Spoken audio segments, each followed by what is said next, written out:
Hi, Misha here, and what was just supposed to be a 1 hour video for Thanksgiving has now evolved into a 3-part drama on Japanese Arisakas. And this is me limiting myself to just Arisakas, not even getting into like Muratas and other things. Last time we left off looking at the Type 99. This is my pretty early example. With all the bells and whistles, monopod, AA sights, top cover, dust cover, very nice bluing, hand lacquered furniture, chrome line bore, and it was actually made with some of the more recent manufacturing technology available in the 1930s. So this was a pretty advanced rifle for being a bolt action. Even had a new cartridge, the 7.7, first used in the Type 92 machine gun. And I've had a fascination with these my entire life, and that's why I'm doing this series. So for those who are with me following this is what I love about guns. This is my passion. And I like modern guns too, but in the same way. I truly find studying them, holding them, historically shooting them, fun. And for those who also do, welcome. We're kindred in that way. And if you could, you know the deal, please like, share, and subscribe. If you'd like to do more, which that's a lot already, and I appreciate, but there's always Patreon, or you can do super thanks. I think that's what they're called here on YouTube. Because in this video, we're going to see how this very nice rifle in 1940 evolved into this, the so-called last ditch, although the Japanese officially called this a substitute Type 99. And this is also from Nagoya. Did I grab my Nagoya? Yes. Double checking. And it's a good example of a relatively late one at the end of Series 10, I believe. I've had a few different ones of these and kind of just kept the one I thought was nicest. But really the Series 10s and 11s, for the most part, look the same. A lot of changes here. Why and how did they get there? Because it wasn't just all at once. On the other hand, last ditches weren't just last ditches made in 1945.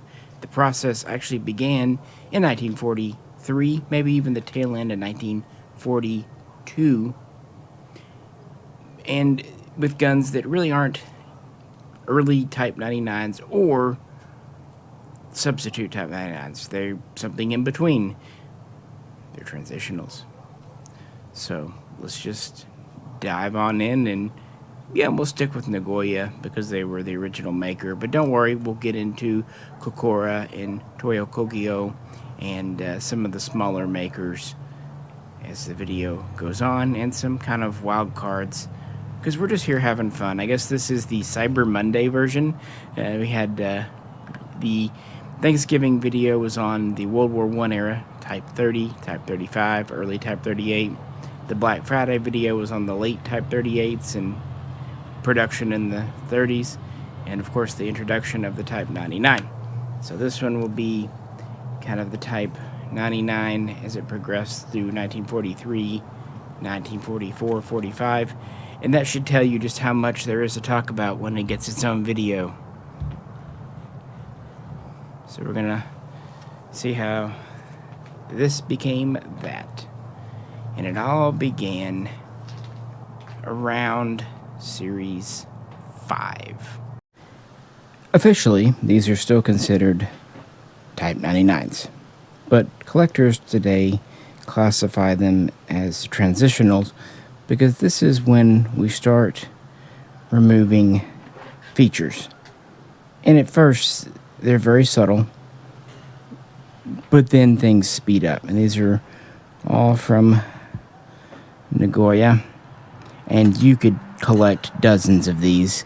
And I had a couple more before COVID, and also selling off things for the cabin, but you know, needs must, and yeah, you can't keep everything in this old world. And probably this one shouldn't have a top cover on it, but it does at the moment anyway, so why not? Here we have, of course, the early style. And then we have one here. I believe it's a Series 6, relatively early Series 6. And then we have one here that is mid to later on Series 7. All from Nagoya. So let's look at what makes these unique. As I mentioned briefly earlier, Series 4 in Nagoya was almost like the previous ones, but the first 10,000 in it were actually made by a private company called Izawa under Nagoya supervision. We're going to talk about Izawa production later. But they would pick up at roughly 10,001 and keep on making full-featured. And there's a little debate, who knows? But we kind of do know that the first element to disappear was the monopod. By Series 5, it's gone. Some say that maybe it disappeared at the end of Series 4. Hard to say because, was it removed or was it never there? For that matter, did someone add one later? But either way, by Series 5, the monopod is gone. We still have the aircraft sights, and we still have the dust cover. Now, even the lug, originally on the barrel band, and there's still a split on the Series 5, is there for a monopod. That's why it's hard to know. And I did actually have a Series 5 before I sold off a few guns. It is really hard for me to sell Japanese guns because they're so interesting for me. But, what do you do? Also, another interesting early thing to go that's often overlooked is the chrome bolt face. The chrome bore remains on some guns into the end, but the chrome plating of the bolt face itself goes very early at Nagoya and other manufacturers as well. On the other hand, the really fancy checkered safety is kept longer than you might think. Now, this is a Series 6, and it has another actually quite early feature to be put on. This long cylindrical bolt handle. Not only does it save machining from the plumb, its attachment method is also quicker and easier. And at the beginning of Series 6, you may or may not have dust covers. Again, that's a debate. Did they disappear into Series 5 or towards the beginning of Series 6? No one really knows. We do also know around the same time the wings for the aircraft sight disappear, but the points to attach them on the slider are still there. But later on in Series 6, the points would just go away. And so the sight itself and the base are the same, but the sliding part, they just removed where you would attach the AA. Another very early change is the cleaning rod. And it makes sense because you don't just eliminate the long rod, but you also eliminate the button and spring right here. You can still see a spot in the stock where they used a piece of wood to plug it in, very common practice. This one still has the 2 screw slot, barrel band, all that. Although it does have the simplified solid rear band. Still protected front side. But either way, they would go to this short rod. I'd unscrew it, but it is screwed in. It's kind of stiff on this one, and it's cold out. My hands are cold. Anyway, it just screws in, and it's only 4 and some inch change. It's almost like, why, honestly? And they made a lot of these. It could definitely be used as a stacking rod. And it does have a small hole here, but not a spot for a patch. So best thought is it was used as kind of a sinker. You tie a rope to it to clean, and you just use it as a weight when you're cleaning, or a handle. And it just, screws into the stock. They don't have to bore the stock out for that. So you understand that change. The stock still has a pretty nice lacquered finish, still pretty good, pretty deep bluing. This one has a scrub mum. One thing that's kind of fun about these transitionals is they usually end up being the cheapest Arisaka Type 99s to get into, especially if you don't mind missing a mum. And there's a lot of cool variations in them. It will still have the year Type 99 marking. And at this point, serial numbers are still pretty standard. Depending on the maker, it may or may not have one on the barrel band, bayonet lug assembly. Still have regular tangs. This is the standard two-piece stock. Cupped metal butt plate, 2 screw swivel, and of course, still have a 5-round internal magazine with the hinged floor plate. So, no changes. Next, we come to what I think is kind of the quintessential definitive transitional gun, especially from Nagoya. This is a mid-series 7. And it has a really cool feature, I think. You don't see this much and for long. The safety. I think a lot of folks think it just went from the checkered to the blobby weld style, but no. There's actually a few different transitions. And at Nagoya, they first went to this line pattern. Now, these were always welded. Always. From the beginning. It's just they would dress the weld and checker it and do all that. Well, here they would just make it flat, and they put this pattern on it. I think it's super cool and unique. Still have the bolt handle. By this point, definitely these were not shipping with top covers.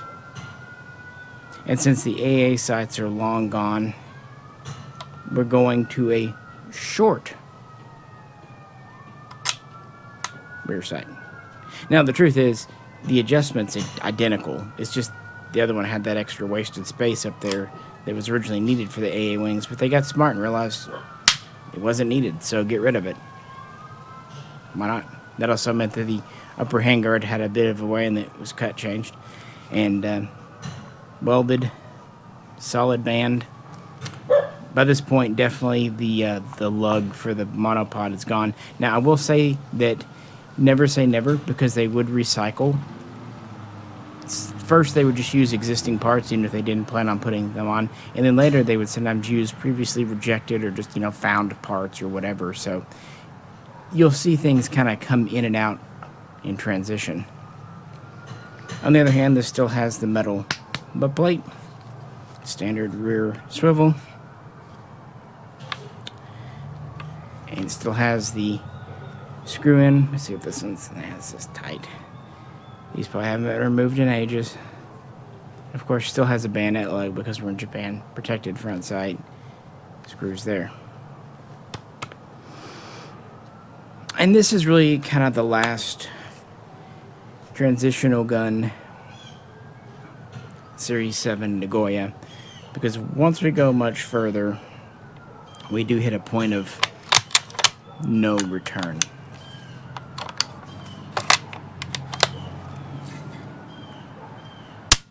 So what was going on at Kokura and Toyo Kogyo? Kokura followed a very similar path in Nagoya, and they built almost as many full-featured guns as Nagoya, at least compared to the rest, over 400,000, give or take. And they almost got all the way through Series 23 before they started introducing some shortcuts. And their first shortcut was quite interesting and a very unique part to Kokura. This is the long rod. They went to a short rod, but it wasn't screwed in. It was actually held in with the button. And it was about 5.7, 5.8 inches. So it's longer than the screw-in rod, but much shorter than this. And this would be just a unique Kokura feature for a little while. It appears at the very end of Series 23 and runs through 24, at least intermittently. And, like Nagoya in Series 24, really their first transitional, the monopod goes, but often the lug on the band and the split band remain for a while. The dust cover goes, but the rails remain. Still have a nice safety.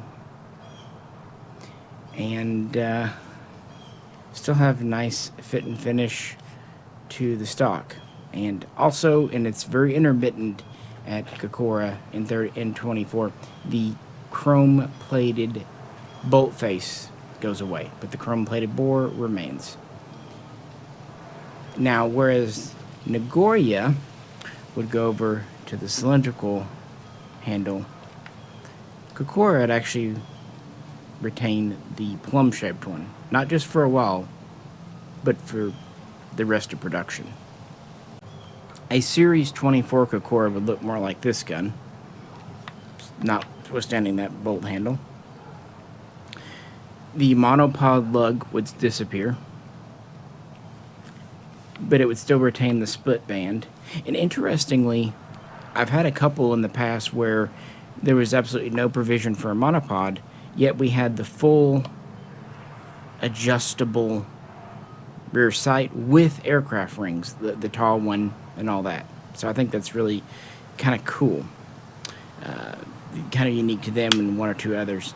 This short style, though, was just unique to Nagoya, as is this lined safety. Kokura went straight from the checkered one to just the rough weld one eventually, but that wouldn't be until Series 25. And even the first part, 25 was actually Kokura's last series, but the first 10, 15, 20,000 would actually still be kind of transitional guns.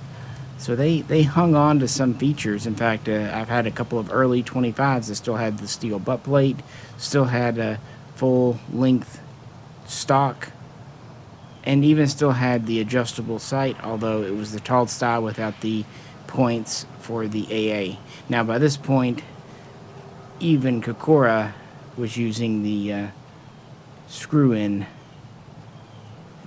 thing, if they were using anything. TK would produce about 250,000 full-featured Type 99s. But then, midway through Series 32, they would start last-ditching.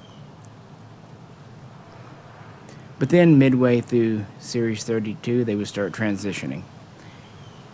You get the pattern by now. Now, they wouldn't have the weird push-button short rod. They would just go to the sinker style. And they would drop the monopod and AA sights and top cover. One thing, they had an interesting way of doing the safety. They went from the checkered to a machined smooth one, but it was still like dished out. It was still convex, but smooth, no checkering. And that appeared in Series 32, 33 for a while before they went to the rough weld style. And as far as I know, TK was the only one to do that. They also maintained the plum versus this cylindrical style handle. And they dropped the year Type 99 marking much earlier than it seems like the others did, around the middle of Series 33. Again, it's really hard to know as older receivers are used back at, I know you get it, but just thought I remind. But yeah, they, within the first 100,000 or so, started dropping the marking, kept the mum, of course. On the other hand, TK seems to me to have kind of maintained a little nicer bluing, and they had some really attractive red stocks coming out. It seems like they transitioned quickly, but then they hit a certain point and they kept the standard right up to the end, which was Series 35 again for them. Yeah, it's a little confusing that we had the long rifle Series 35 and then revisit it at the end with the standard short rifle in more or less substitute 99 last ditch configuration. So up through at least most of Series 7, none of the changes were detrimental, really. The finish on the wood was still high quality, You know, maybe you got 2 coats instead of 3 or whatever as an example. And the bluing isn't as polished, and again, that's just metal finishing, but it's still perfectly nice.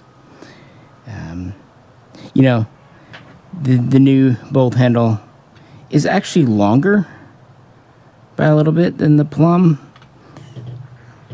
So I could see some instances like gloves and stuff where it might be easier. And again, at this point, the safety is still perfectly acceptable. Not really sure how useful the tiny rod is, but there you go. And the idea was, okay, we're going to produce these without some features, but then when there's peace, we can bring them back into the arsenal and update them to the early war 99 standard. That's why the rails for the top cover remain. But of course, the war continued to go poorly as 43 rolled on, and some irreversible production shortcuts would start to appear. But now we're really getting into the true substitute Type 99 definition. And to me, there's a few different ways to say we've crossed from transitional to substitute. We'll get there. And for Nagoya, this happened in the middle, towards the end of the 7th series. Now, throughout the 7th and 8th series, Nagoya would periodically use older parts. Sometimes they were recycled from guns brought in for repair. Sometimes they were previously rejected parts. I think sometimes they just found them in the back. Who knows? So you'll start to see some things like earlier war stocks put with later style hardware. You'll see earlier barrels, earlier receivers, or later. So don't worry if you get one that doesn't quite match up. But speaking of the stock, this is when we start to see further simplifications. We go from the small recoil lug to the large. I think this was done to use lower quality wood, and also in some ways it's faster, even though it's larger, it's more basic. They would also very soon eliminate the finger grooves, at least again at Nagoya. And wouldn't be long before the late style metal butt plate was replaced by the very famous nailed on wood one, originally using 3 nails. And the bolt would change as well in 2 critical ways. Pull this out. For one, the safety essentially just no longer was getting dressed. They were just leaving the weld as it was. The weld itself kind of acted as the patterning. For another, we have the so-called short extractor. See there? By this point, chrome bolt faces are gone.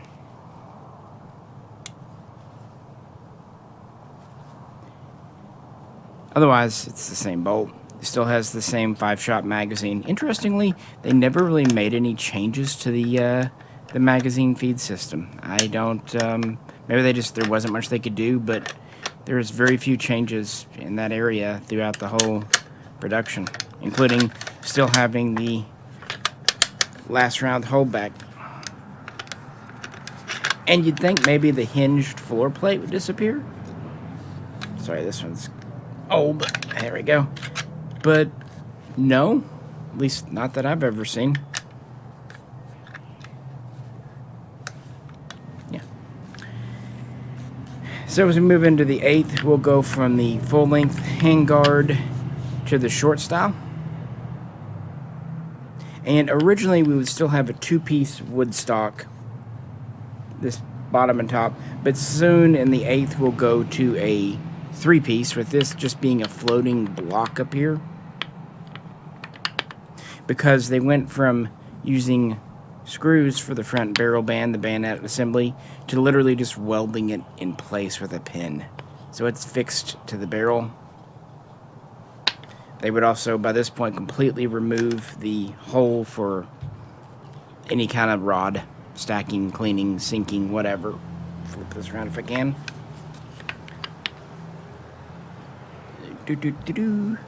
It's just rough cut wood here. And once that was welded to the barrel, typically the serial number would go away because, well, it's not a part that's going to come off. It was originally serialized to make disassembly for cleaning easier. And the front sight protectors would disappear. They're kind of intermittent in Series 8, but by the time this one was made in Series 10, they're pretty well gone for good, just with the block and front sight blade. And likewise, the famous rear sight. Now, this was done to replicate the battle sight setting on the standard rifle, which is what most soldiers were using. As I mentioned a long time ago now in these series, the idea when smokeless powder came along was long-range infantry fire, especially in groups. But World War II, especially fighting in the Pacific, showed that you were going to be close in and more individualistic. So having a battle sight was effective. Now, there was a transitional base used in Series 7 for the fixed sight, and we will look at one of those later because there's one other maker that used it. Kind of interesting, and I'll explain why it was used, but then why they went to this base. So, stay tuned for that, just to give something to look forward to. And the barrel band welds would get undressed, still have a sling swivel. Interestingly, Nagoya would go to a single screw mount back here in Series. We still have the receiver rails for dust cover, but you'll notice while we have a chrysanthemum, we no longer have any writing near it. That's because at the end of Series 7, Nagoya stopped engraving, stamping the year Type 99 marking on most of their guns. Again, though, intermittently they can still come in. This, to me, is one of the couple of indicators you've hit peak last ditch. When you're no longer giving your guns a marking, that's, to me, at least for Nagoya, that's when I kind of split Nagoya's from transitional to just full-on last ditch, when the Type 99 mark disappears. Other makers be a little different. Chrome bore actually hangs around for the really majority of production there. It's not something that gets deleted till the very end because that's what they were doing, guys. They had to crank out rifles. How they looked was not consequential, but they had to work, and they had to be safe, and they had to be effective. What's the point of making something, spending resources on something, if it doesn't provide your soldier with benefit? That doesn't help anyone, Emperor or the soldier. So these were perfectly safe to shoot, and they had everything they needed. That's probably why they didn't mess with the magazine much. They probably couldn't find a way, and they probably didn't want to go to a single shot, especially considering the Garand was becoming more and more prevalent in the Pacific by 1944. I'm guessing, I'm speculating. But everything's here. You have the repeating action. This is still a strong receiver. The steel quality is still here. It has the hole on the top, which was always there for venting gas in case of a ruptured cartridge. And I will admit, Japanese ammo quality does go down at this point, so that's more likely. We still have a adequate safety. This is a better safety than on, say, a Mosin. And these are still serialized to the guns, along with the bolts to make sure headspace and all that. The parts that will come off for cleaning, you can put them back together. The trigger and all that is still perfectly safe and fine. These sights, while not pretty, are adequate. You have a peep and a front. You still have a small cover for your barrel, so where your hand goes, you're not going to burn it. I mean, they could have deleted the upper handguard altogether, and they didn't, because they recognized the soldier would need that. And we still have sling mounts because you need to carry a gun or hang a gun, and because we're Japan, we still have a bayonet lug. That's never going away. They literally took the rifle away and kept the bayonet lug. Yeah, I'll explain later, but we'll look at the Type 30 bayonet and how it's faring a little later on. Why not? These are still perfectly adequate guns. So after a lot of changes through Series 7 and Series 8 at Nagoya, Series 10 was pretty stable. This is a Series 10. And that would kind of stay the same midway through Series 11. Now, the second half, the late part of Series 11, would see some changes. But we're going to get to that in a different section with a different maker that operated under the supervision of Nagoya using Nagoya parts. And speaking of, what about Series 9? Nagoya didn't make Series 9, but they did supervise it. And this actually connects to that weird Series 4 I mentioned earlier. So, let's talk about the rifle that came in the shop that actually inspired me to do this video in the first place. Izawa, one of the most uncommon makers. And they were the ones who built the first 10,000 in Series 4 under Nagoya supervision and using quite a few parts supplied by Nagoya, including receivers. Now, bringing this Series 6 back out, because the Series 4 Zawas tended to look like a Series 5 or maybe a Series 6 towards the end of the 10,000. They still had the aircraft sights, the long adjustable, and while they had the lug for the monopod, the like one or two I've seen in person didn't have a pod, and I looked online and none of them did. Cleaning rod, it could be the long or the screw-in style. Pretty early guns. I don't know if they had top covers. Maybe some did, maybe some didn't. But they're that early transitional to kind of mid-transitional. But they only did that 10,000. I have no idea why so few. I have no idea the idea behind it and why it didn't work out. Or maybe they weren't supposed to work out. Maybe that was just an idea, a test project. I suspect because Japan allocated serial numbers. And we don't even know that 10,000 were made. We know that 10,000 was the number of serials allocated to Izawa. So, take it for what you will. But it was a test project, perhaps, to see about private companies, commercial firms making guns for the government, and then they would have a government arsenal, in this case, again, Nagoya, doing supervision, final inspection, oversight, and just kind of providing know-how and do-how. But as you'd imagine, with 10,000 or less made, a Series 4 is pretty dang rare. But Series 9 Izawa, well, I looked in my books, I've had 3 come in the store, and I've seen a couple more in the hands of friends and gun shows.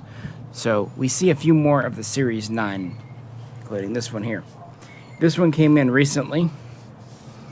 And it was actually part of a batch of guns, not a huge one, that a friend had picked up local. And he said, oh, there's a last ditch. Okay, you know, last ditch fighting. It's got a scrub mum. Okay, well, hey. But I said, well, I know what it's worth. It's just a standard last ditch, but maybe it'll be something kind of cool and rare. And when he brought it in, I said, okay, it's something kind of cool and rare. Izawa. They were assigned the first half of Series 9. Serials 0 through 50,000. Again, under Nagoya. At this point, we're in very late transitional and last-ditch era. And they would pretty much follow the same norms as Nagoya, but they did their own thing a little bit. Now, this is a very late one. Now, you look at the serial number and you say, oh, it's 20,000 something. That's not late. Even though they were signed up to about 50,000, it doesn't seem like they built much past 21, 22,000. I've looked and looked and looked to see if there's a recorded high serial for a Izawa Series 9, and I haven't readily found it. I'm sure it's out there. But this one's a pretty late one. And it has pretty typical features. Cylindrical bolt. Nailed on wood butt plate. And fixed rear sight. Unprotected front sight. No cleaning rod or even a spot for it. By the way, if they use recycled stocks, they would usually just fill in like the drain holes. By the way, I didn't mention that too. The drain holes would go away in the stocks at the makers. But they would plug them with little wood dowels. But this gun's correct, and you notice it has some kind of weird features based on what I've said. Mostly to do with the furniture. The elephant in the room, this long upper handguard.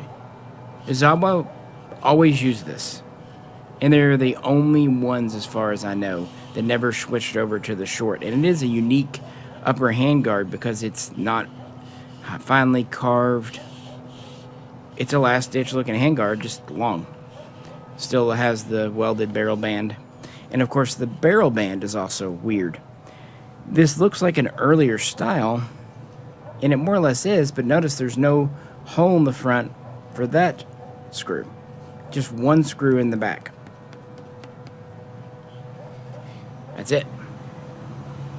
As far as I know, Izawa was the only one to actually do this. Again, I could be wrong. Feel free to correct. And because of that, and the fact that it's screwed on, not welded on, that means they continue to use the two-piece stock, not the 3. And notice this one's kind of starting to split. Not really split, but separate a bit. It's just because the wood was very lightly finished. That's another thing of, obviously, the last-ditch guns didn't get the hand finishing, the Uroshi lacquer. They used whatever they had, and sometimes they almost shipped them out in raw wood form. The bluing, too, with last-ditch guns would suffer. They would still blue them, but because the metal wasn't finely polished underneath and because they were bluing as quick as possible, it often has a dull, almost gray appearance and looks worn even when new. We've had some last-ditch guns show up in collector circles that are never fired, and they look worn just because the bluing was so rushed. Again, the mum is scrubbed off here. This also has a feature that you see intermittently, a straight trigger guard, as opposed to the earlier dished-in type. On the other hand, it still does have the 2-screw rear swivel.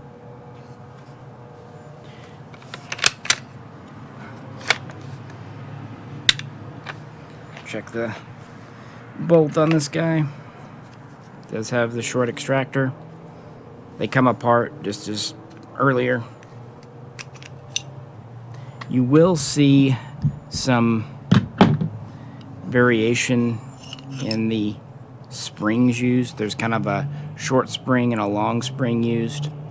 Sometimes I think the springs ended up looking shorter today because they were left cocked for years and got compressed, but other times it's clear that they were using a different style at the end of the war. And they too would not have the chromed bolt face. With so few produced, there are a surprising number of variations in Izawa production. It's clear that they were a small factory, not capable of turning out a whole lot, but the idea was every bit helps, and I thought this was a neat example. So what about the other half of series? Beginning at serial number 50,001, another small factory would come into play. Howa. Yes, that Howa. Of sterling fame and later on. They would be a subcontractor under Nagoya, also receiving receivers and other parts from them. And I don't have a Howa. For whatever reason, even though I've had a handful of Izawas come in my hands, I just haven't had a Howa. They start off looking like a late Series 6. You'll have adjustable sights still and the short rod, but very quickly they would go straight to last-ditch configuration like this, again, Series 10. Again, because they were under Nagoya, they pretty much used Nagoya styling. And they had one interesting feature. Not only did Howa not chrome plate their bolt faces, I don't believe they ever chrome plated their bores. I can say that the majority of Howas do not have chrome bores. That's kind of odd. There's a reason for that. I don't know what it is, but maybe they didn't have the machinery or whatnot to do that with, or maybe it was a test project. Maybe that was Japan saying, do we really need to chrome? Well, let's make a few and see how they work out. I don't know. I also don't know how many Howas were made. I mean, obviously under 50,000. If anyone knows the high serial for a Howa, please drop it in the comments. I tried searching it on Google, but when you tap Howa, H-O-W-A, Google thinks you mean how, H-O-W. So I was like, Howa, how many were produced? What it didn't understand what I was saying. And since they were also part of Series 9 with Izawa, it kind of all gets muddled up. And as far as I know, Series 9, second half, is the only Howa contribution to the Arisaka story. Minor footnote, but worth mentioning. Before we get deeper into the rabbit hole of last-ditch variations, I just wanted to kind of line them all out on the table, just to drive home how the Type 99 changed from 1940 to 1945. Maybe late 44 for a Series 10, but same difference. And while really all the major changes have happened now, we've got a lot of small ones to talk about and a lot of makers to get through. I really want to be thorough, talk about everyone. And with that, let's talk about another actually very important subcontractor of Nagoya and also of Kokura. Really moving ahead, we come to Series 27, assigned to a firm we haven't talked about yet, Tokyo Juki Kogyo, TJK, produced under Nagoya supervision again. And they were assigned the whole series of 100,000, although they wouldn't use it all. And this here is probably my rarest or second rarest last-ditch gun. So we left off Nagoya mid-Series 11. That's because in the middle and end of that, the so-called Ropole guns started appearing at Nagoya. Instead of a swivel, just drill a hole. At first, they still had a band with the front swivel, but soon that was deleted too. And also in Series 11, as newer receivers were coming out, they would lack the rails for the cover. Still had a mum though. And the reason that actually applies to this 27 is because, again, TJK got their parts from Nagoya and kind of followed their lead. And they would all be last-ditch style guns. Now, I've had one gun in the past that had an early war-style stock. You could tell it had never been used because it only had pilot hose, but it was kind of funny to see an early war stock with late-style hardware, including the welded-on barrel man attached. But then they would just start using the late-style stock. So all your Series 27 guns are going to be last-ditch configuration, and there's a lot of variation in these. One fun thing, they would continue using the plum handle at TJK, not entirely to the end. Obviously this one has the cylinder, but they would stick with it longer. So a majority of the guns still have it. Other than that, they're interesting guns. And some TJKs even appear with black paint on them. If you get that, that's actually intentional. That was done for the Japanese Navy's, best we can tell, because this thin blued finish wasn't very resistant to salt water, so they slathered some black paint, which is an effective enough moisture barrier. So, you know, I had one in the past. I sold it some time ago, years back, but they're kind of cool. But I like this one because it has all the late features, including not even having a serial number. And that's pretty well documented that late TJKs weren't serialized. And were they even ever shipped out of the factory, or were they there when the factory was occupied, these questions lost to time. It does have a pretty nice chrysanthemum on it, though. That's why I actually kept this one. Notice the mismatched wood, and yeah, they were just using whatever they had. That handguard probably had that chip in it from the day it was made. The wood at TJK was pretty rough. Notice the chatter marks on the wrist. For some reason, that's an area you see a lot of that with. But on the other hand, this still has the dished-in trigger guard.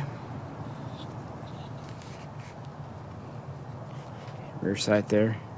The edges of the sight are not as beveled as on other ones. Still rough weld safety.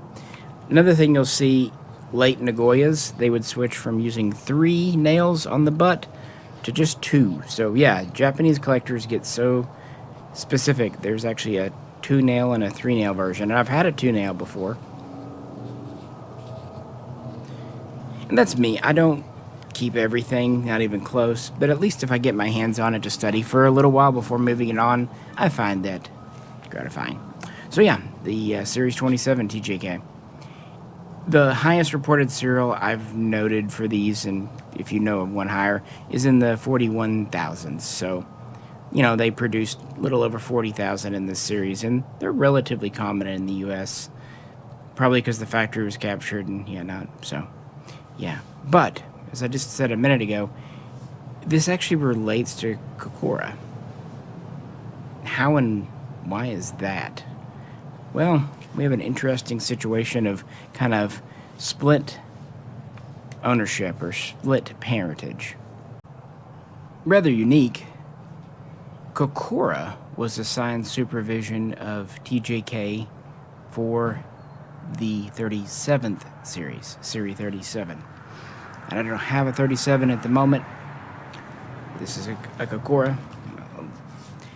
So they kind of took inspiration from that arsenal instead of Nagoya for this series, even though it came out of the same factory. And the first ones would actually be full-featured guns. Then they would very quickly go through the transitional stage and then hit last ditch again. So, yeah, Series 27, Series 37, even though they come from the same factory, look different and have some different features. And in this series, they've made a few more, just over 59,000, meaning that the total number of TJK guns is probably a little over 100,000. Well, more than Izawa or Hawa, I suppose. But that's a good point to transition over to talking about Kokura, who would produce guns from the start of Series 20 and through 22 and almost through 23. They were full-featured, and as we talked about, beginning at the end of 23 and into 24 and even into the beginning of 25, they were technically transitional guns. So really, Kokura produced quite a small number of true last ditch, because it was only Series 25, which they didn't quite complete, and it wasn't the full series, so, you know, you're looking at roughly 70,000, and this is one of them. So let's talk about what makes these unique and special, and frankly special to me, because remember in video 1, you probably don't, I mentioned that day I was Arisaka shopping, and 2 local shops had them come in, and I picked up what was the Type 30. A shop I was going to later that day said they had a 99 for me, and it was the last ditch, and they pretty much said they would give it to me if I promised to never shoot it, and I just wanted a last ditch. It turned out to be a Series 25. I think it might have even been a later serial than this one, but it was mismatched, and it had a kind of a big crack in the stock right here. It was a good starter, though. Really pretty red stock on it, and it had a lot of last-ditch features, but it did confuse me and really started me on this road. I was like, wait, why does it have a plumb bolt handle? Last stitchers are supposed to be cylindrical, according to the Tales of the Gun episode. Why are there still 2 screws back here?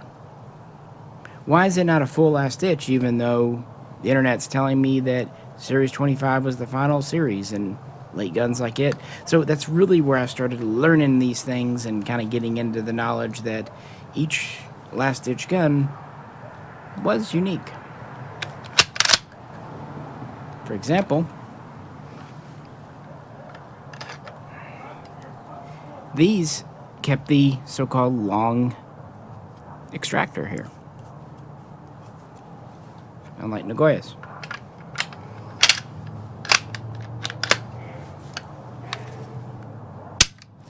So let's talk about it. This Series 25 is in the upper 80,000s range. And by this point, this was as last ditch as they were going to get. For whatever reason, Kokura seemed reluctant to do a full switchover. In fact, as they started the series, the first 10, 20,000 still had adjustable sights. I had one once that had adjustable sight and a metal butt plate into the Series 25. It really wasn't until they get into the 30,000s range you see the full last ditch features. The fixed sight, notice the corners are very square here. The nailed on butt plate. Short upper handguard. That one I had a long one. Welded on band. Although, I have to admit the welds are pretty nice on this one. The large lug in the stock. This one also has the straight trigger guard. But as we looked at it, it still has the earlier style extractor because they kept on with the plumb bolt handle, even if it's a little more simplified. And the welds on Kokura's on the safeties are interesting, kind of gnarly. On the flip side, they also kept the 2-screw rear swivel to the very end. But on the other side, they actually simplified this barrel band at the screw point. That kind of more elaborate area on both sides is gone, just a screw and a thing. Goes to show you just how they did things differently.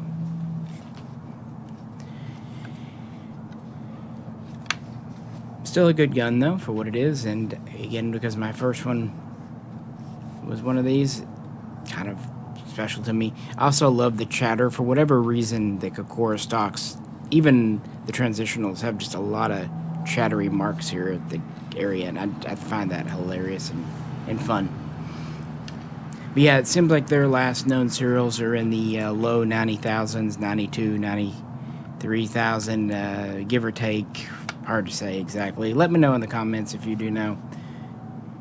So they didn't make all that many true last ditches at Kokura. But you can't say the same for TK, because as we already mentioned, they transitioned early and pretty quickly. Toyo Kogyo, when did they switch from transitional to last ditch? As I mentioned in the Nagoya section, it's not always the easiest thing to figure out. For Nagoya, I kind of, in my head, it's when they took the text off the receiver. That's hard to do with TK, though, because they actually pulled the text off the receiver midway through Series 33. Again, they'd started transitioning in 32, and so it was one of the earlier things to go for them. To my mind, they switched over in Series 34 when they went to the fixed sights. By this point, of course, we have the nailed-on wood butt plate, too. We had to just kind of divide it. They didn't really know, but I think it's a little early to say when the receiver text went away for them, it was fully last ditch. So they produced Series 34 and Series 35, which is the 35, in last ditch configuration. But they were technically a private company, so even though they made over 400,000 Type 99s, including the first long rifles, they still had to operate under the supervision of Kokura, and to that extent they took some kind of cues from them. For example, they too kept the plumb bolt handle to the end. By this point, of course, they have the rough weld safety. They had that weird kind of convex smooth one they used for a while. They went to the 3-piece stock, but not till quite late, and they, at least the ones I've seen, often retain their finger grooves. In fact, the stock is just generally better looking than the others. And they have kind of a nice red texture and finish. I don't know, yeah, because red's a texture now. I know what I just said. I'm leaving it in. But they do. I don't know if it's the wood or the shellac or finishing they use, but it's there. Handguard too. Handguard's a little rougher. You know, the lathe marks in the barrels, you can see different ones. The pin where this is welded on is much more visible on a TK gun. Still has the long extractor. But they went to the single screw swivel, unlike Kokura. And this is why I find collecting the last-ditch guns fascinating. Each factory is a little different, and I wanted to get one of each of the three makers towards the end. It didn't have to be bare bones. Like I said, this is in the 30,000s range. They seem to build guns into the mid to late 50,000s, 57, 58,000, not quite hitting 60. So this is smack dab in the middle of their final series. But that's good enough for me, frankly. It's got a nice mum. It's not as deeply struck at TK as Nagoya. There's a lot of variations in the way they did that marking at the end as well. And they would share parts. Not only would they use older rejected parts, you'll see certain factories switching parts around, and you know, these stocks appear there and over there. So don't be shocked if your gun, because of these being welded on, it's kind of hard to fake a lot of that stuff, but there you have it. So those are the major makers. Major makers? But, as I said, there were a total of 9 factories. So we have a couple more oddballs to do. But before we finish out with the Type 99s, let's change of pace for a minute, and talk about just some other end-of-the-war projects, substitute standards, basically to get any kind of gun in the hand that they possibly could. If you cast your minds back to the first video, we talked about how the Japanese Army tend to get preferential treatment when it came to firearms, small arms. The Navy had other budgetary priorities. This is actually why in the 1930s the Type I out of Italy, the Arisaka Kokura hybrid, ended up being a thing, because the Navy, it had its own special landing forces, Marines. It also needed onboard guns to defend ships. But in the 1940s, as the war in the Pacific really heated up, all the Arisakas were going to the Army. And just a few, like the TJK, the painted one we mentioned a minute ago, would go to the Navy. You know, they got whatever they could. So they did their own thing. At least they tried. The so-called Navy Special Type 99, or Naval Special.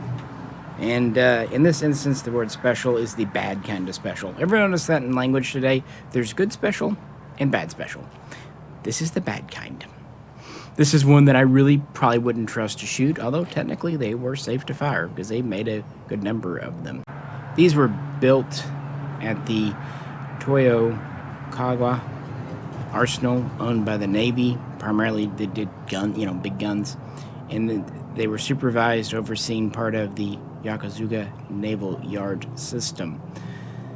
So, kind of their first experience. And the first one started off like this. Full-length, nearly 26-inch barrels. Full-length handguard, adjustable sights. No dust cover.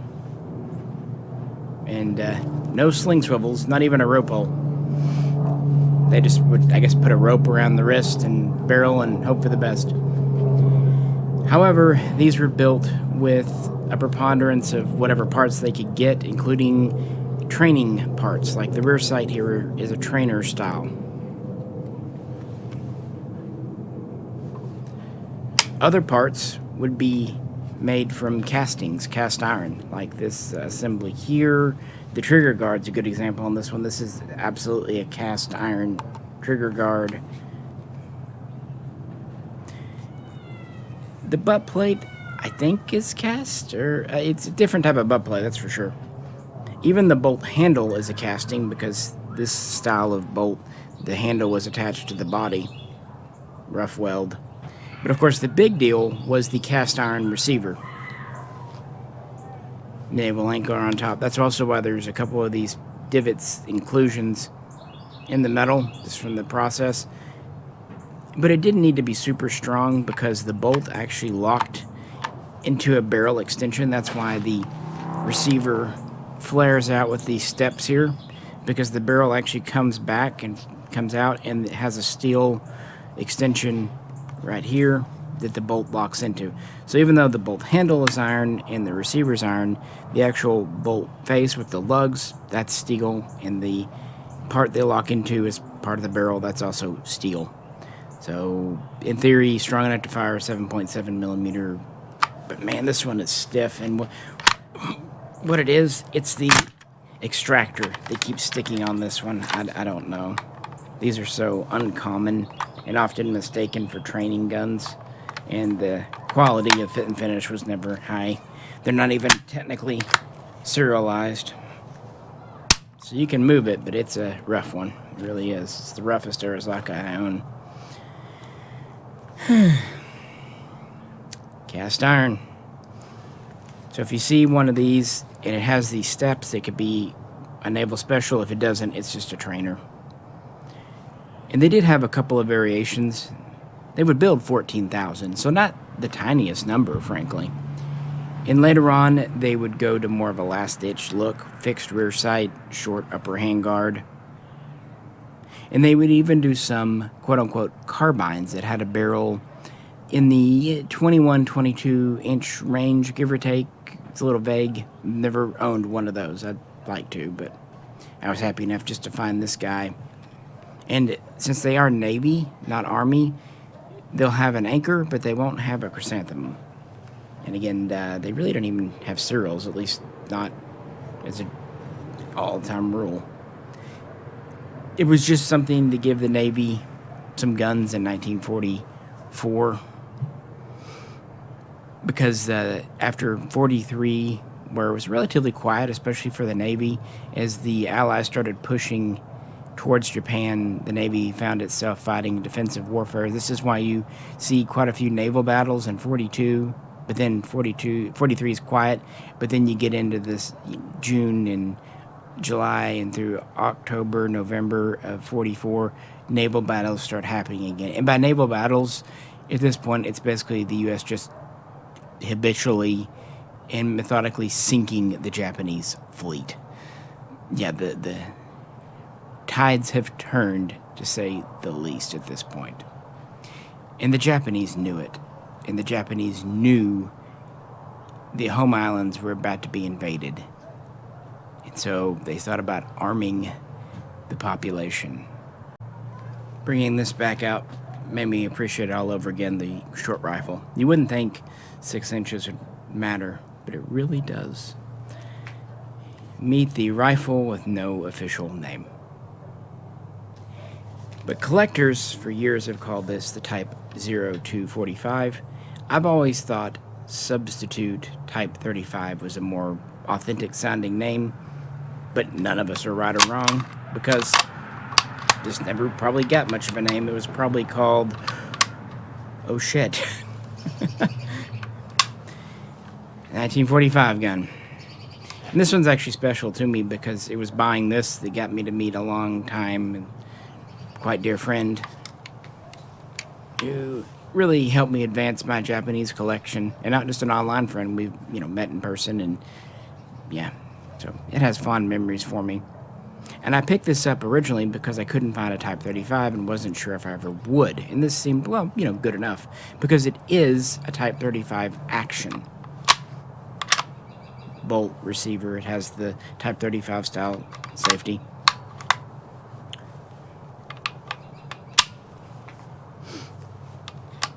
But then it's paired with other stuff. Rules. The rear sight on this one is another trainer style. Does have a cleaning rod. These were put together by Izawa, at least the best we can tell. So same folks who did first of Series 4 and first of Series 9, using whatever they could. Type 35 actions. These could be pre-production 35 actions that were never put in the field, prototypes. They could have been recycled, retired Type 35 guns. Some of them were taken from a sub-caliber training variant of the Type 35. That's why this one doesn't have receiver rails for the sliding top cover. It never did.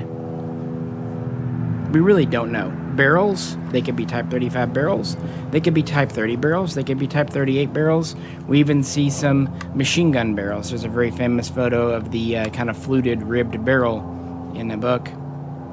I don't think that was a very common thing, but they were used. Whatever barrels they could find, almost always long. These are back to being in 6.5 millimeter, of course. And stocks were the same thing.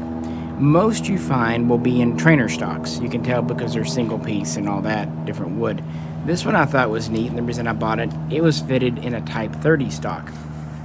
But very clearly an old, worn out one, maybe taken from a blank fire gun. Good old gash on the stock there. I just thought that was kind of neat, how this blends just everything. And they did. They just threw these together with whatever they had. The trigger on this feels like a trainer trigger. Quite sure it is. Trigger guard looks to be cast as well. It's funny because, the receiver and the bolt, they're very, very nicely machined because they're from way back when. And then the other parts are there.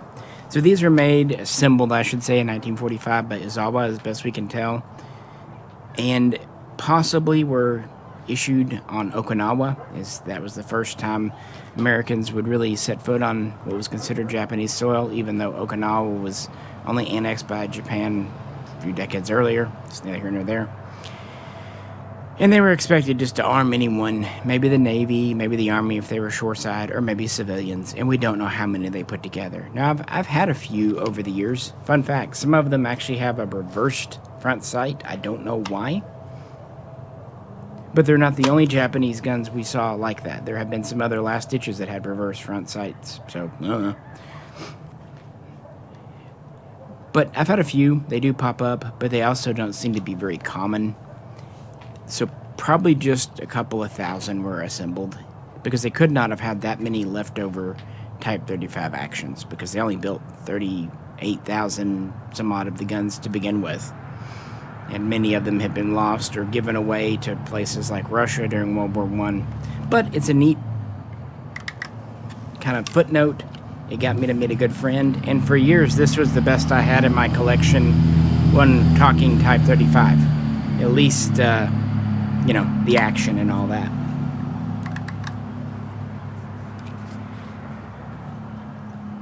And with that, now we get to what might be my rarest last-ditch Arisaka. So we've gone through the 7 makers technically in Japan.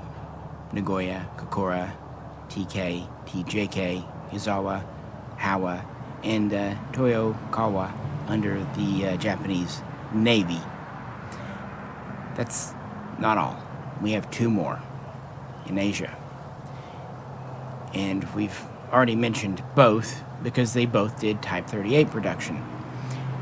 Jinsen, which is Incheon of Korean War fame, started off producing Type 38s in 1942, but only made, 10, 12, 13,000, not many, because they very quickly switched over to the new Type 99 pattern. And while it was not under Kokura supervision, it seems like Kokura, who had taken over from Tokyo Arsenal anyway, was the one that helped establish production at the Korean site. And the very first ones, and they were assigned Series 40, nominally it looks like they were assigned Series 40 through 44, but who knows. But Series 40 is the only one they ever did. The first few thousand were pretty much full-featured Type 99s, but then they would already start in the transitional phase well before 10,000 was hit, and by the time they get to the mid-stage 30, 40,000, they were pretty much full last stitch. And it has all the features you know and love. And then, towards the end, this one's in the low 90,000 serials, but starting in the 80,000s and 90,000s, you see the so-called special last stitch, unique to Jinsen. And they did things their own way. And there's no set features for a special last stitch, but it can have a few things. And one is this unique barrel band. It's square. It's just a flat top. It's just a piece of straight sheet steel welded on. Okay, notice the lathe marks on this barrel. Pretty gnarly. Pretty standard. But you notice it's the split band still. And they, as far as I know, kept the split band early on or standard. This one is a bit wider and flatter. And that's another feature that can't appear on a special. Another feature, they could eliminate the finger grooves. This one still has them, although they're very crude, very shallow and uneven, but some don't have them at all. And then moving back, we have this fingerprint bolt release. Whereas all the others, you know, it flares up. This one is straight, and then they just cut it out here, which is actually not a bad idea to get your bolt out. Those features are just possibilities. This one's a little stiff. Probably should clean it. It does have the short extractor, and this bolt handle was welded on slightly crooked. Another fun thing about Jinsen's, they put the serial number on the bolt in a different direction, different orientation from other makers. I don't know why. No one knows why. It's just what they did. And another unique thing, and this is pretty much shared by, and those are the special features, I should say. But yeah, those are the special features they could have. Now, one feature that I alluded to long ago that pretty much all your last stitch Jinsen's have is this rear sight base. That is different from all the others because of why it was constructed. Now, most switched over to the later style we've looked at, but Nagoya 2 in Series 7 used this pattern for a bit before making its own. And that's because this is essentially the base of the adjustable sight. And the later style would actually be more useful for the fixed sight, but for a minute they just ad hoc here. But they kept on in Korea using that pattern. Also, late Jinsen's may or may not have the rails for the top cover, the dust cover. This one does not. Some can have them, some can't. So that's another thing they kind of share with Nagoya, who was the other maker of not having rails. On the other hand, they kept on using the 2-screw rear swivel. I've never heard of a rope hole Jinsen, and I've never heard of a single screw, but they could be out there. And then we have a nailed-on butt plate. Three nails. The only ones I've seen that were 2 for sure were the Nagoyas, but that's not to say someone else didn't. It also has the straight trigger guard. But yeah, the last few thousand Jinsen's would have some interesting features unique to Korea. And this one is very special to me. It came from a friend, and I told him what it was worth, and he insisted I just pay him $100, and I at least insisted on, you know, doubling that at the very least. But that's why I would probably never sell it No mum on it, but that's okay. It's hard to find these with mums. It really is.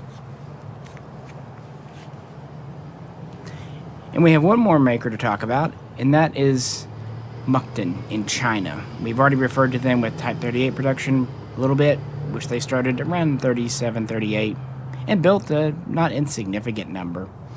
And they would start making Type 99s, and it seems like Jinsen helped them, but they only produced 2,000 or 3,000.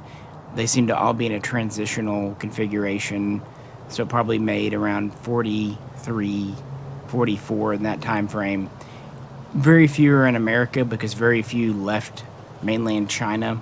They would be used by the Chinese after the war. And the handful that are in the country are actual imports, not bringbacks. And they were not only in rough condition, but they've been built and rebuilt by the Chinese over the years. So it's hard to say how they left the factory in 1944. We don't know. But I had to acknowledge them, and the Mukden is Series 45, but so few were made. They were one of the rarest ones in America, and probably the rarest one, Nagoya, Series 12. Fewer than 1,000 were built. They had just wrapped up Series 11 in August of 1945, and were just starting on Series 12 when a cessation to hostilities was declared after Hiroshima and Nagasaki.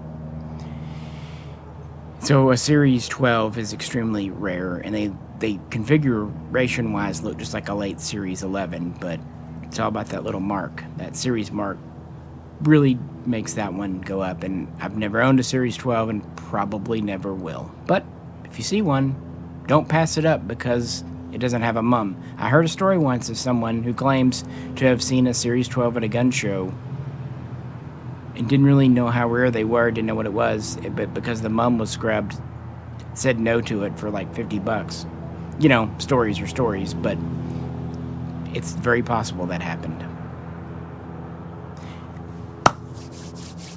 We're there. Wanted to try to illustrate the sight base thing. On the original,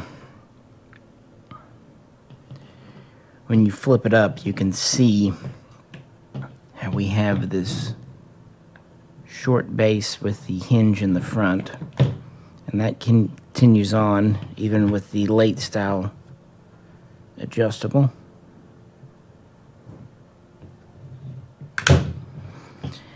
And that's the same basic block unit that Series 7 fixed Nagoyas and this Jinsen here have.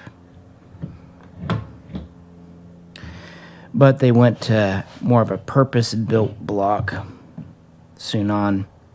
Not only does it move the sight a little further back and gives it better support, it actually helps with the handguard situation. You don't have that gap there. It kind of fills it in and it works better. It's just a more solid design. So it goes to show you, even when they were simplifying, they were being thoughtful. It wasn't just absolutely the cheapest, fastest, easiest thing with no improvements. Chrysanthemums, the mums, the raw marking. Much is made about it, and to be fair, it's very important.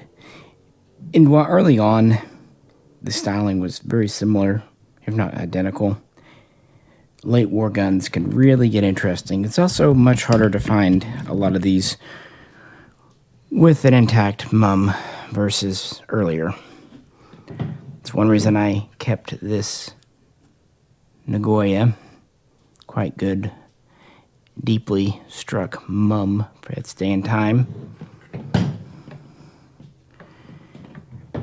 Sometimes you can also find mums that are kind of struck off center.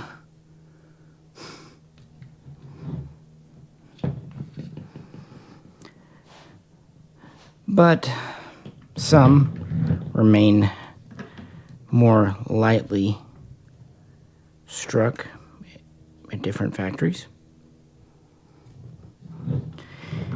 And sometimes a mum's not an all or nothing proposition.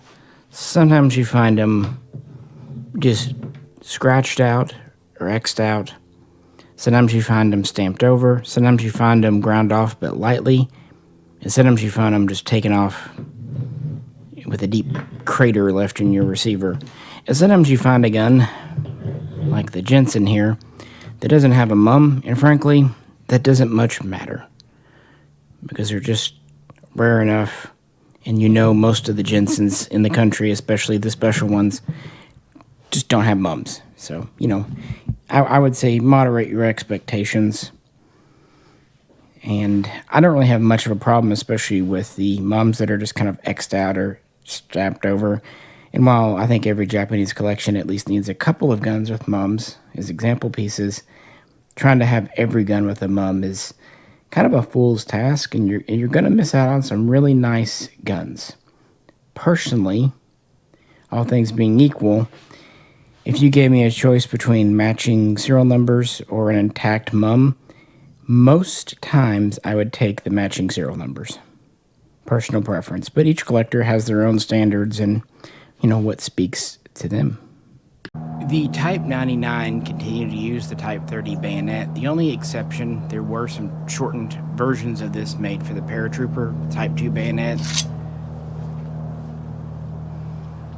But overall, the nearly 16-inch blade, 20-inch overall length, would be the standard. The scabbards would remain metal, although they would get simplified. This is a later style scabbard with the kind of flat piece here and the cylindrical end. Early would be the bald and the wire. But they would start to see simplifications in the late 30s. But it wouldn't be until 43 or so when we really start to see the so-called last-ditch bayonets like this one here. The wood scabbard is a dead giveaway, and like this one, it's got a little bit of a crack there. Oh well, it happens. They're kind of held together with twine.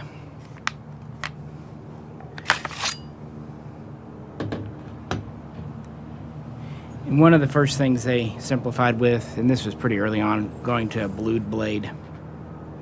And then they would go to just a straight cross guard.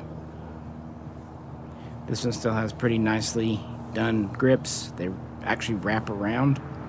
It still has the bird's head grip, but it's flattened on the side now.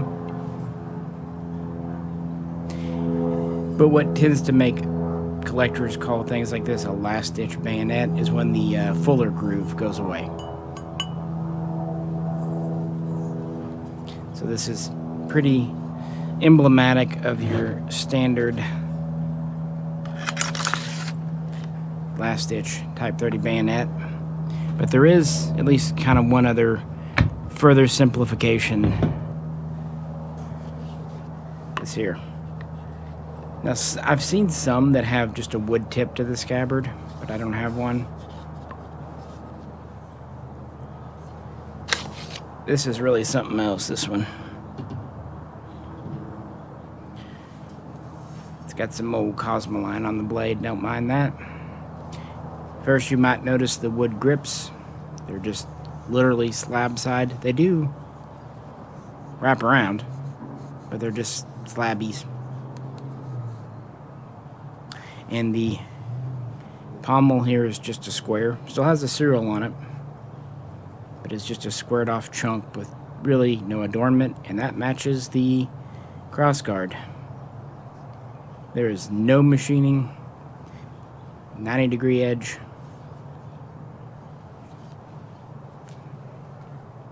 It's just a straight piece of steel.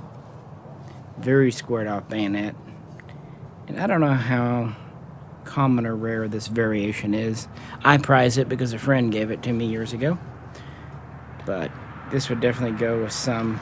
And there were all kinds of makers of Type 30 bayonets. And so some would introduce certain changes, some wouldn't. Some would use the screw method for attaching the grip. Some would use rivets. There are a lot of subcontractors for bayonets. And they would make nigh on 8 million, so more bayonets than Arisaka rifles in total, depending in Japanese. And as I alluded to, there even were some kind of pike bayonets. Yeah, as I said, they would actually eliminate the rifle before the bayonet, before the blade. So they would actually have some essentially lashed to long poles or pikes and being used as literally medieval style pokey things. And of course, this would have been a true last ditch measure to equip probably civilians with when the Allies invaded the home islands. That's why, as horrible as the nuclear bombs being dropped was, it probably not only saved American and British lives, Australians, as sad as the fact is, it probably saved Japanese lives too. And all 6 true last-ditch rifles laid out. And to my mind, we have 2 basic patterns. Even though everyone kind of did their own thing, there's the Nagoya pattern and the Kokura. And it makes sense because those were the 2 main supervising arsenals. Of course, just because a factory operated under Nagoya doesn't mean they would adopt all of their changes or at the same time. It's quite obvious with things like the cocking handle and rear swivel. But since Nagoya did provide receivers, that's why when you see the rails disappear at one, it might carry to the other. Same thing with the rope hole. I believe only Nagoya themselves and TJK did rope holes as such. And like I mentioned earlier, the earlier rope holes retained a swivel up front. And usually how they serialize parts would be pretty much the same. As for Kokura, while they mostly just influenced the TK guns, they also had their Series 37, and you can see they're carrying on with receiver rails, and that seems to pretty much be there for all of their guns.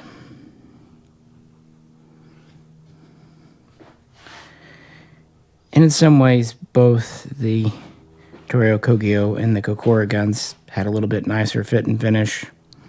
And again, that kind of very red stock. Interesting to me that TK did use the Nagoya style swivel, but how it goes. And then, of course, Jinsen, while they had a relation with Kokura, and sometimes Kokura parts will pop up with them, they did blend features of both. For example, this one does have the cylindrical bolt handle, but it has the 2. But like Nagoya, no cuts on the receiver for a top cover, a dust cover. Pick and choose. And then, of course, they did their own weird things, like with the special last stitches. And Mukden, honestly, very little information out there. Something I failed to mention about this Naval Special because of this receiver. This is heavy. Like you can tell it's heavier than a standard 99 quite a bit. Well, I appreciate you hanging out today with me, talking about just something I really found fascinating and I've enjoyed collecting. I feel like what I've got is a good representative piece. I've met gentlemen, usually older than myself, part of the old collecting community that had almost one of every variation. And while I'm envious, at the same time, I've said in many videos, I'm not a quantity person, I'm a quality person. I like having representative pieces, but I don't feel like I need every single, early, mid, late production from every single factory. And that's why I tend to have a lot more last-ditch guns. Part of it was just cost. I picked them up cheap because people didn't want them or just didn't think much of them at the time. But part of it is because you get more interesting variations. You look at early productions, and aside from the markings, they almost always look the same. And this one, I actually picked up local, called the guy, and he's a good guy. We've done business for years. And he said, I've got a Navy marked trainer, and I want $100 for it, or 150, whatever it was, which was a high price for a trainer then, but it was Navy, cool. And I suspected what it could have been. I think he figured it out too, but when I got there, he's like, well, I don't know if I want to sell it. This time it's still his gun. Yeah, money hasn't changed hands. Well, okay, but I need $200. Even at that time, naval specials were bringing upwards of 8 or 9. Of course, today I don't know what they even bring. They're crude, they're rough guns, but they're very uncommon. And they're one of the last ditches. You can really see how the Arisaka system has progressed from the first video we've done on Thanksgiving to today with the Black Friday video. And in total, you have about 2.5 million, 2.5 million Type 99s. And you can add that to over the about 3.5 million Type 38s, and then about 100,000 assorted kind of pre that. You know, you're looking at a total production number in the 6 to 6.5 million range, depending on every little variation caught in there, produced from the late 19th century right up into the end of the war in 1945. Fascinating to me how many variations and just what went on and the breakdowns and even the variations in the Type 30 bayonet, which was the bayonet from beginning to end. So let me know what you think. And as always, if you could, please do like, share, and subscribe. Appreciate you humoring me with my historical videos. We'll get back to modern guns very soon because deer season is ending and we can get back out to the range. That's kind of why I did this here and now. Just couldn't do any shooting this week, so might as well do this video, right? But I hope you enjoyed it. As always, if you could, please help support us however you can. Just clicking like helps. You know the deal by now. I'm tired. We're losing daylight, so this is Misha. Catch you very soon next time.